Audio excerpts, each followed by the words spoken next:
Now, if you've ever wanted to see a work of art being created before your own eyes, now is the time to head to the National Gallery in London.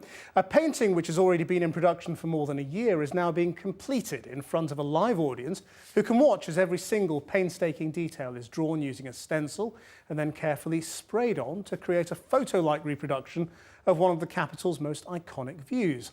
Our culture editor, Matthew Cain, went to see it.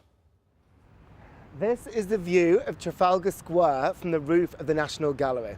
And despite the fact that it's miserable weather, you can actually just about make out why it's become one of the most iconic locations in London and the subject of countless paintings. The latest is downstairs on show in the gallery right now.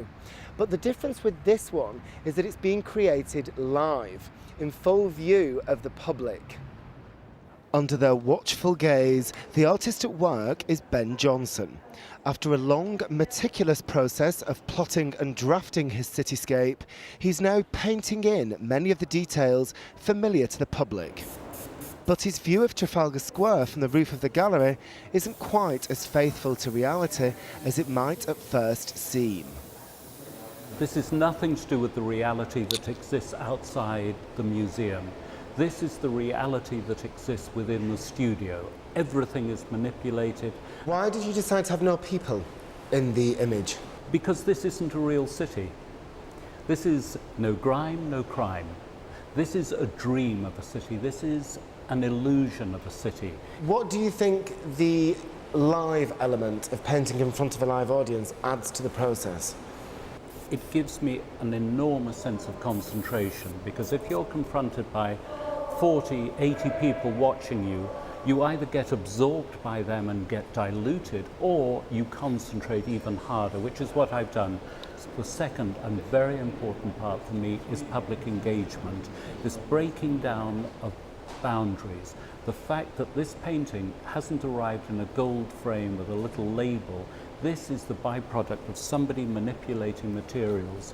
It's an attempt to make art more accessible by an understanding that it's done by a very ordinary person. The live element of this exhibition follows on from a long tradition of artists such as Nicka de Saint-Phalle and Jackson Pollock interacting with the audience to create new work. But not everyone's impressed with this latest take on the practice. I don't think the audience are adding to the work itself. If you think of Jackson Pollock making his work either live or, as it is with documentation videos that act as part of the work itself, that's exciting. You don't know what's going to happen. It's spontaneous. Because Ben Jonson plans everything out, it's very detailed. Seeing him design his paintings is almost like seeing an architect draw out the plans of a building. But I mean, that's the nature of his practice. To what extent is the live element just a gimmick? Well, the issue that we have in the National Gallery, of course, is that all of the artists in our collection are dead. Our collection finishes at 1900, therefore we can't get any of the old guys in to manifest themselves. So it's a great opportunity for us to actually remind visitors that all of the paintings that we have hanging on our walls here were once upon a time wet, but they are handmade. And even if their presence doesn't contribute to the work, observing its handmade nature is proving popular with the public.